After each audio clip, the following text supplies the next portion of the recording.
Hey everyone, welcome back to our channel. Today, let us journey together on how to get to know with Bing Chat. So, let us begin. To start, open your browser and go to bing.com. If you're not already logged in, make sure to sign in using your Microsoft Edge account. Upon entering Bing Chat, you will notice three conversational styles: more creative, more balanced, and more precise. These styles determine the tone and depth of your conversations. Depending on your preferences, you can choose the one that suits you best.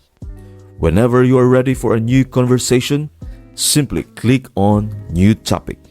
You even have the option to add images to enhance your interactions. I think that's it. Thank you for watching. I hope this guide helps you to navigate Bing Chat effectively. Until next time, see you in our next video.